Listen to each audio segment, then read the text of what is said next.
அவர் செய்யாத வேலை இல்லை. அவர் மலேரியா இன்ஸ்பெக்டராக இருக்கார், பெட்ரோல் பங்கில் வேலை பார்த்துருக்காரு.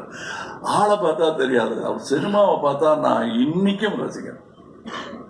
அதாவது ஒரு 5 தொடர் வெற்றிக்கு அப்புறம் அவர் தன்னை மேனேஜ் பண்ண விதம் இருக்கு இல்லையா, அதே பாரதிராஜா தான். அதே கோபம், அதே சண்டை.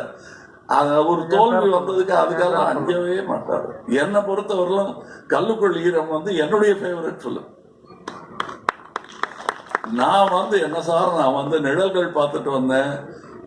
பாரதிராஜா சார் படம் டெக்னிக்கலி நம்மதை விட நல்லா இருக்கு சார்னு பாலச்சந்திர சார்ட்டு சொல்லிட்டேன். நான் அதுக்காக ஒரு 5 வருஷம் திட்டு வாங்கியிருப்பேன்.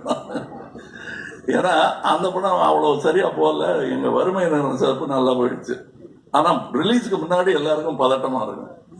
அதுக்கு பிறகு அதுக்கப்புறம் அவருக்கு பாரதிராஜாவை பிடிக்க வாய்ப்பு இல்லைன்னு நினைச்சார். ஆனால் அவர் 16 வயதுல போது என்ன மரியாதை வச்சிருந்தாரோ அதுக்கு பன்மடங்கு அதிகமா போயிட்டே இருந்தது. பாரதிராஜா மாதிரி ஆளே கிடையாது அப்படின்னு பாலச்சந்திர